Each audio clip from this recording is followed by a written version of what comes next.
Rancher sat alone, with a hungry baby after his wife passed, until she knocked with full breasts. Sage Creek, Wyoming. Winter, 1879. The wind screamed across the plains, tearing through the barbed wire fences and slamming into the wooden frame of the ranch house. Snow blew sideways in thin, sharp blades, slicing the air like razors. It was the kind of cold that cracked lips and cut through wool. Inside the cabin, a baby cried. Ethan Cole stood hunched over the small cradle, eyes bloodshot, hands shaking. His thick flannel shirt was damp with sweat, despite the chill. In his arms, baby Grace screamed, her little fists clenched, her face red and scrunched with hunger and frustration. "Come on, sweetheart," he muttered, trying once again to guide the bottle of goat's milk to her lips. "Please, just a little." She turned her head and wailed louder. The bottle slipped from his fingers and rolled across the wooden floor. Ethan swore under his breath and bent to pick it up. His back ached, his arms trembled from fatigue. It had been a month since Lillian died, 1 month since the fever came in the night and took her before sunrise. Grace had been only 2 months old then, now she was 3, and starving. She wouldn't drink the goat's milk, no matter how warm he made it, no matter how he sweetened it. Her tiny body refused. Ethan paced the floor with her, bouncing her awkwardly, whispering soft nonsense, trying not to cry. His boots thudded heavily, his hair was unwashed, his beard overgrown. He hadn't slept through a night since the funeral. He barely ate, he barely thought. Just fed fires, changed diapers, rocked, shushed, pleaded. And still, Grace cried. Last week, he had saddled his horse and ridden to every home within 10 miles. Anyone with a new baby? Anyone nursing? The answers were the same. Soft voices, gentle refusals, shaking heads. "No one's had a child in months, Ethan." "I'm sorry, son." His last stop was the church. Even the pastor looked at him with pity. "There's nothing I can do but pray." So Ethan returned home and wrote a sign in shaky, blocky letters. "Need help. Infant hungry. Breast milk needed." He nailed it to the front gate. The wind tried to tear it down. He hammered it again and again. 4 days had passed. No one came. That night, a storm rolled in.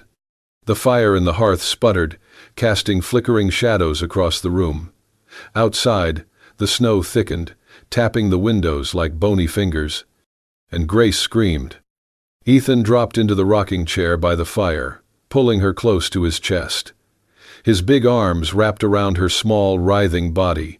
He kissed her damp forehead. "I'm trying," he whispered. "I don't know what else to do." She wailed louder, her cries raw and hoarse from hours of hunger. He rocked harder, faster. "I used to be the strongest man on this ranch," he muttered, voice cracking. "Now I'm just a father with shaking hands who can't feed his own child." His eyes burned, his throat closed. The storm outside howled louder. Inside, Grace's cries didn't stop. And Ethan Cole, rancher, widower, once the toughest man in Sage Creek, held his starving daughter in the dark and felt himself break. The rain struck the roof like fists, relentless and angry. Outside, wind howled through the prairie, lashing the cabin with wet gusts that crept through every seam and crack. Inside, Ethan Cole slumped in his chair, boots still muddy from the day, holding his 3-month-old daughter to his chest. Grace screamed, her tiny body curled against him, fists clenched in hunger and frustration. Ethan rocked her, humming broken lullabies. "Please, baby girl, please." Then, knock, knock, knock. He flinched. The sudden noise startled both him and Grace. Her wail paused only for a breath, then rose again. Another knock, urgent, shaky. Ethan rose, arms tightening around his daughter. He cracked the door. Wind slapped him in the face. A woman stood there, soaked to the skin, clutching a small cloth bag. Her cloak hung heavy with rain. Wet strands of hair clung to her cheeks. "Please," she said, voice barely audible over the storm, "I just need a place to stay for the night." He stepped aside without a word. She entered slowly, dripping water onto the floorboards. Then it happened. Grace screamed again, sharp, high-pitched, desperate. The woman stopped cold. Her eyes locked on the infant, her breath caught. Her hand flew to her chest, pressing over the fabric of her blouse, where dark stains had begun to spread. She took a step back, eyes wide. Tears filled them instantly. She began, then faltered. 5 months ago, I gave birth to a boy. He died 2 months later. She bit her lip, trembling. Since then, my body, it doesn't understand he's gone. The milk still comes. Every day, I throw it away. Every drop hurts. Ethan didn't speak. His throat was too tight. She's hungry, the woman whispered. Let me help, please. He hesitated, then nodded. She set down her bag. Her hands shook as she approached. She unfastened the front of her blouse with delicate, practiced motions, her breath ragged. Ethan held Grace toward her. The woman took the baby into her arms like she was made to do so. Her lips trembled. Her eyes never left Grace's face. The baby rooted instinctively, whimpering. Then, contact. She latched, her mouth pressing eagerly. A loud suck, then another. Her tiny body shuddered with relief. The woman gasped. Tears streamed down her cheeks as milk flowed. Her shoulders heaved with silent sobs. Grace nursed like a starving animal, each swallow audible in the hush of the storm. The room filled with the sound, the rhythmic sucking, the baby's soft sighs, the woman's gentle murmurs. It's okay. Eat, little one. I've got you. Ethan watched. His heart clenched. He had tried everything, every bottle, every trick. Nothing had worked. But now, in the arms of this soaked, trembling stranger, his daughter found peace. The woman closed her eyes. A single word escaped her lips. Thank you. Grace suckled slower now, content. Her fists loosened. Her cries faded. Ethan stepped forward and gently draped a blanket around both of them. She opened her eyes, looked up. What's your name? He asked softly. Clara, she said. Clara Bennett. I'm Ethan. And that's Grace. Clara looked down at the baby, who now rested quietly against her chest. She kissed her forehead. The storm still raged outside. But inside the cabin, something warm had taken root, a thread, a bond. Between a grieving woman, a desperate father, and a child who had finally found what she needed most: milk, warmth, and a heartbeat to rest against. The storm passed, but Clara stayed. Not by any formal invitation, not by words even, but by necessity. Grace needed feeding every few hours. Ethan, silent and sleep-starved, never asked her to go. And Clara, with her satchel tucked beneath the cot and her shawl drying by the fire, simply remained.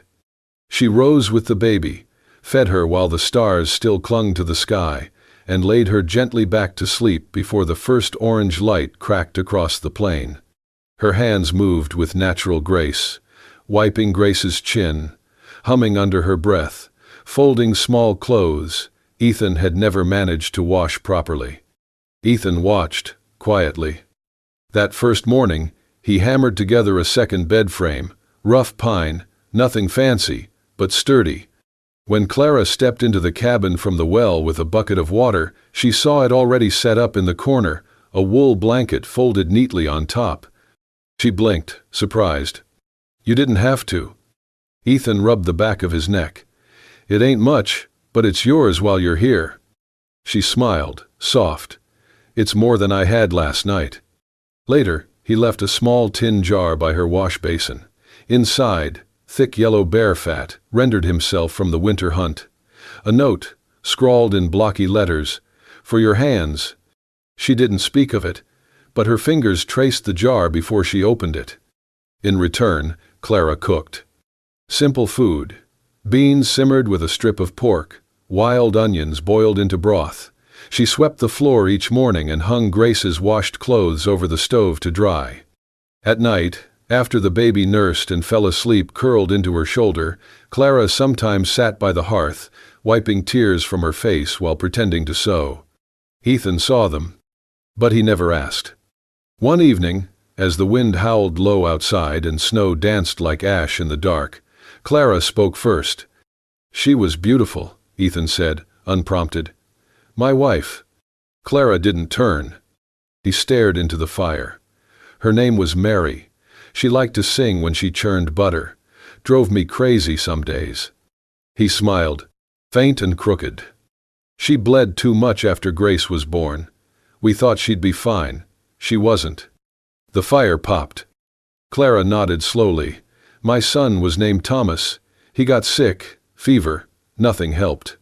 She looked down at her hands. "I still dream about him, not his death, just him sleeping, or smiling." Grace stirred in her arms, then settled again.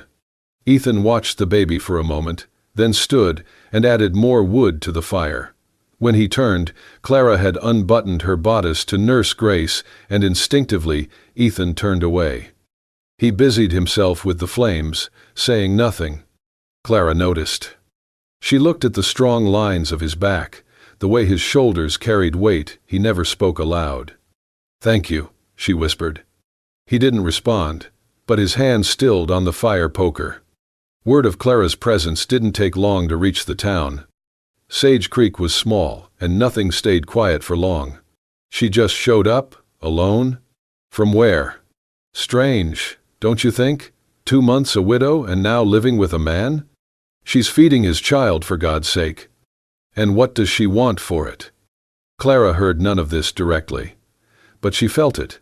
The stares when she passed through town for cloth or oats, the pauses in conversation. One afternoon, she returned to the cabin with a bundle of soap root and found a parcel of mail left on the fence, no one willing to knock. Inside the cabin, though, the air was warmer.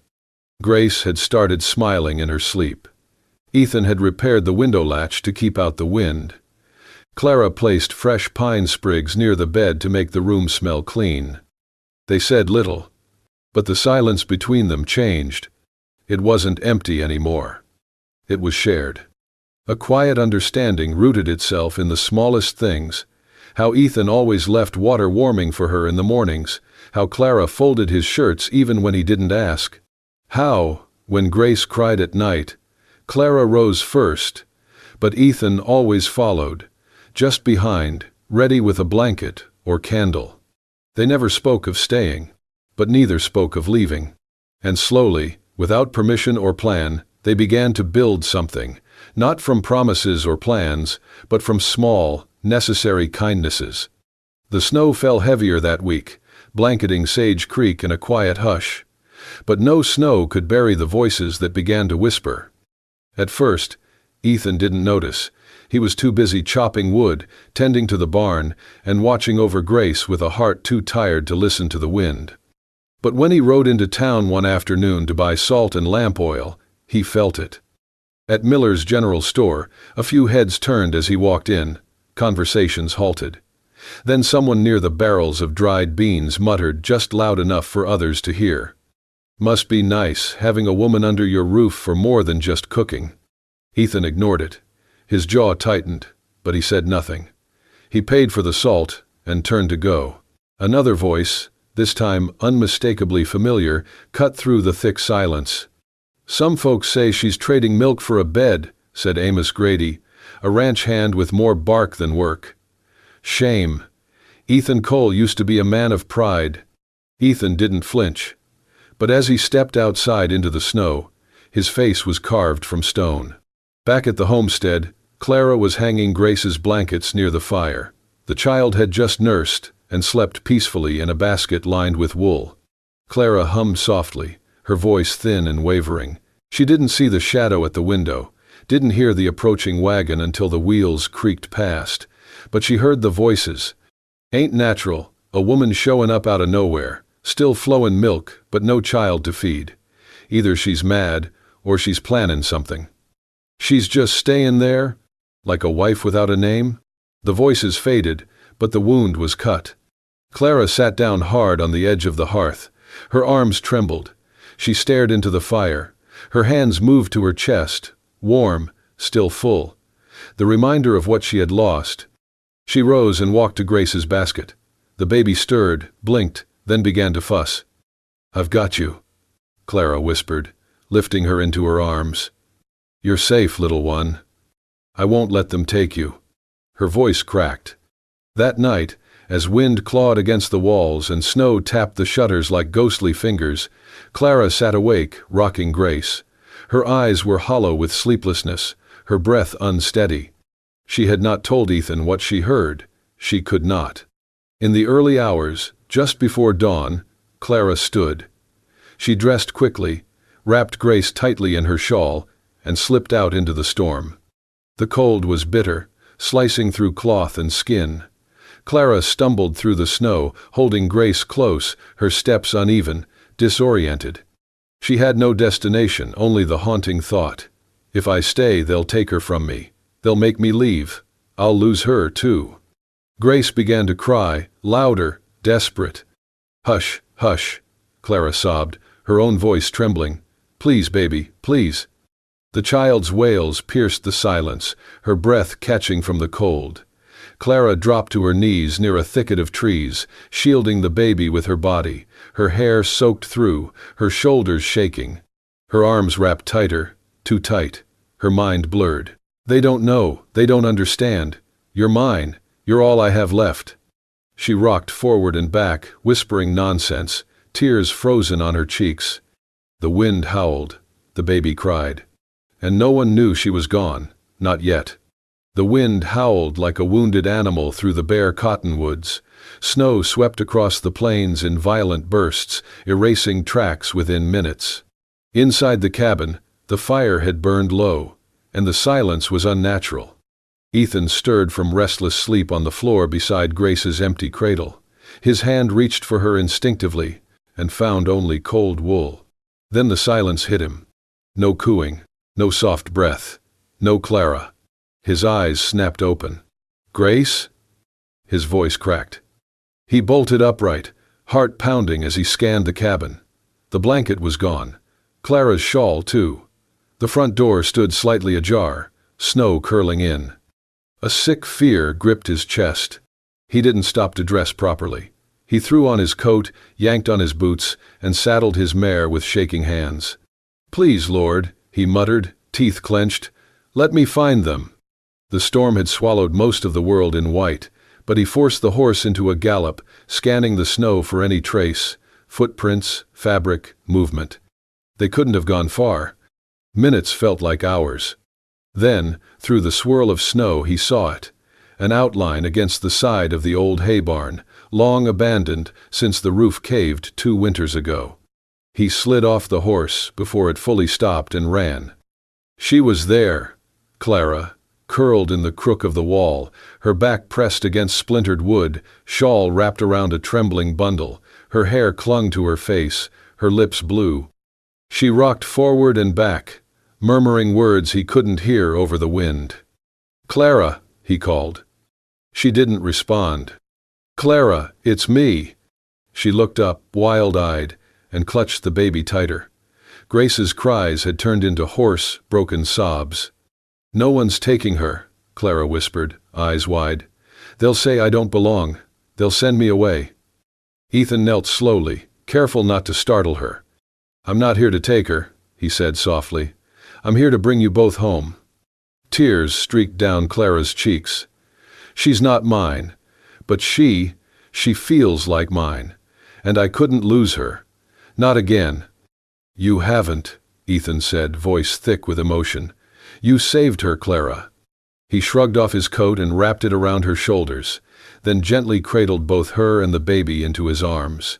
Her body was stiff, trembling, but she didn't resist. "You're not the woman who took something from me," he whispered. "You're the one giving her life." The words hung in the cold air. Clara gasped, and then broke. Her shoulders shook as a sob escaped, raw and guttural. She buried her face into his chest, clutching his coat, clutching Grace between them. "I didn't mean to run," she cried. I was so scared. They say I don't belong, that I'm nothing." "You're not nothing," Ethan said, resting his cheek against her damp hair. "You're the reason my daughter's still breathing." The baby whimpered softly, then fell into exhausted sleep against Clara's chest. Ethan held them both as the wind roared around the barn. He didn't care how long it took, he only knew one thing now. He wasn't losing them. Not tonight, not ever. Snow still clung to their coats as Ethan carried Clara and Grace through the cabin door. The warmth inside was faint, a flickering fire half smothered in ash, but it was home. He eased Clara onto the edge of the bed, gently peeled the baby from her arms, and cradled Grace close for a moment. The little girl stirred weakly, then nestled her cheek into his chest with a sigh that pierced straight through him. He crossed the room and laid her into her cradle, but not the old one. Beside the bed stood a new cradle, smooth pine wood polished by hours of his rough hands, each corner sanded soft, edges rounded with care. It had taken 3 nights of sleepless work by candlelight. He'd planned to give it to Grace for her 4th month. But now, he realized, it belonged to both of them. Clara looked at it, eyes wide, lips trembling. "You built that?" Ethan nodded. "For her. For you." Clara lowered her gaze. Her hands trembled slightly in her lap, clasping and unclasping. The silence between them was deep, but not cold. He walked back to the hearth, added a fresh log, and stoked the fire until the flames licked up strong and golden. Then he turned back and crossed the room in 2 quiet steps. He crouched in front of her, voice low. "You don't have to leave," he said. Clara looked up, startled. "You don't owe me anything," he continued, eyes steady. "But I'd be a damn fool to let you walk away without saying this." He reached for her hand, rough fingers brushing hers. "Stay." Clara's lips parted, breath catching in her throat. "Stay and be her mother, not just for tonight, not just until spring, for good." Clara shook her head slowly, blinking back tears. "Ethan, I'm not whole. I lost my baby. I still wake up, thinking I hear him cry." Her voice cracked. "I look at Grace, and sometimes I see him. Then I remember he's gone, and I'm terrified. Terrified I'll lose her too." Ethan tightened his grip on her hand. "That fear? I live with it every day, every damn minute since Ruth passed." His voice softened. "But Grace, she's here, because of you. She sleeps now, because of you." Clara looked toward the cradle. Grace was curled like a kitten, one fist by her cheek, her breath even. "You didn't steal her," Ethan said. "You saved her." Tears slid down Clara's cheeks. She didn't speak. "Whatever it is you're carrying," he whispered, "you don't have to carry it alone. Not anymore." The wind howled outside, but inside the fire cracked steady and warm. Clara reached out with trembling hands and cupped his cheek. Her eyes searched his, full of grief and longing, and something softer, hope.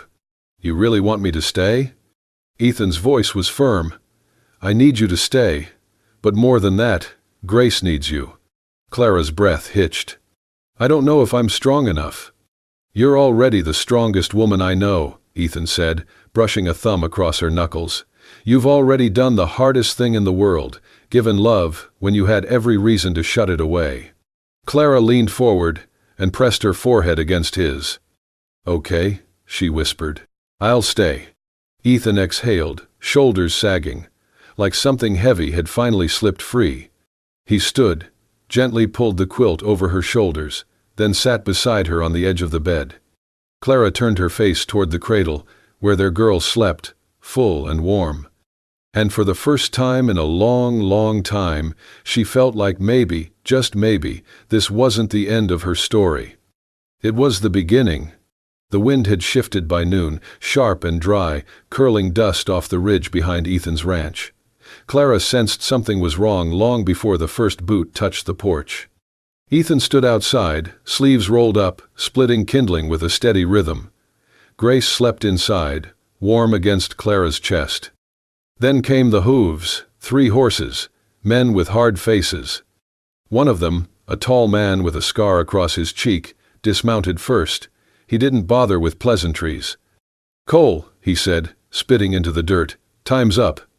Ethan didn't pause his movement. He set another log, split it clean.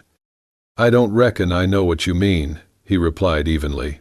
"Oh, I think you do," another man said, stepping forward. He wore a town deputy's badge, but Ethan knew better. He hadn't worked a lawful day in months. "That loan your brother took before he ran off?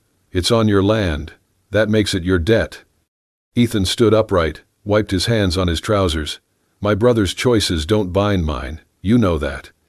"But the land does," the third man sneered. "And we've got papers to say so." Clara peered through the window, heart pounding. She clutched Grace tighter, her breath shallow. "We ain't here for talk," the scar-faced man said. "You pay up, or we take what's owed." Ethan glanced at the barn, then at the cabin, Clara's shadow just behind the curtain. His jaw tightened. "You're not taking anything," he said, voice low. "Not from this house, not from that child." A laugh snorted from the deputy. "You gonna stop us? One man with a tired horse and a baby on your porch?" Ethan stepped forward, calm and deliberate. "You think a man won't fight harder when he's protecting the only thing he's got left?" The scarred man reached for his belt. "That a threat?" "No," Ethan said, eyes steady. "It's a promise." From the corner of the porch, Ethan grabbed something wrapped in oilcloth. He pulled the fabric free, a hunting rifle, well kept, the stock worn from years of use. Inside, Clara gasped. She stepped back from the window, whispering, "Please, don't let it happen." The standoff held, 3 against 1, but Ethan didn't shake. Then came the sound, a single cock of the rifle. Ethan didn't raise it. He didn't need to. "I've got no quarrel with men doing honest work," he said. "But this is stealing. And if you cross that line, you'll answer to more than just me." The deputy hesitated. His eyes flicked toward the horizon, where a few townfolk had started to gather, drawn by the noise, the tension. One of them, old Mrs. Doherty, whispered to her grandson, "That's the coal ranch. The baby lives there now. And the milkwoman." The scarred man spat again. "You'll regret this." "Maybe," Ethan said, "but I won't regret protecting my family." There it was. Family. He meant it. Clara, watching from the shadows, felt her knees go weak. The men shifted. The weight of witnesses, of doubt, pulled at their confidence. The deputy growled, "This ain't over." But they turned. One by one, they mounted their horses, boots thudding against stirrups, and rode off in a swirl of dust and cold. Only then did Ethan lower the rifle. Inside, Clara sat on the floor, tears running freely now, Grace asleep in her arms. Ethan stepped through the door, dirt on his boots, chest heaving not from fear, but from something harder, relief. She stood slowly. "You're hurt?" He shook his head. "Not today." Her voice broke. "You called us your family." Ethan looked at her, voice quiet. "Because you are." Outside, a boy from town ran back down the road shouting, "He stood them off! One man! Protected the whole place!" And just like that, the town began to see Ethan Cole, and the woman with milk-stained sleeves, not as strange charity cases, but as something more. Survivors, protectors, family. 3 years had passed since the night Clara knocked on Ethan's door. The winters had come and gone, painting the prairie in frost and fire. But the little cabin on the edge of Sage Creek had stayed warm, kept so not just by logs in the hearth, but by the quiet, enduring fire of a new family. Grace was 3 now. Her laughter rang through the garden like a bell, her small boots kicking up dust as she chased a butterfly past the rows of late summer squash. Her dark curls bounced with every step, her cheeks red from the sun and joy. Clara stood by the fence, one hand resting on the gentle swell of her belly. She was 7 months along now, and her face glowed not just from motherhood, but from peace, earned and tender. She watched Grace with a smile that held both joy and ache, the memory of what was lost and what was found. Ethan joined her from the barn, a spade in one hand, a small sapling in the other, a white fir, its roots wrapped in damp burlap. "You ready?" he asked. Clara nodded. "Let's plant it near the fence, where she can see it grow." Ethan knelt by the earth, Grace bounding over to them. "What is it, Papa?" she asked, eyes wide. "It's a white fir sweet pea," Ethan said, brushing her curls back. "It'll grow tall and strong, just like you. Can I help?" He handed her the little trowel. "Start diggin', then." She plunged into the dirt with glee, Clara laughing softly. Together, the three of them worked the soil until the hole was just right. Ethan lowered the sapling in place, packed the earth around it. Clara stood beside him, her fingers brushing his. "What made you choose this tree?" she asked softly.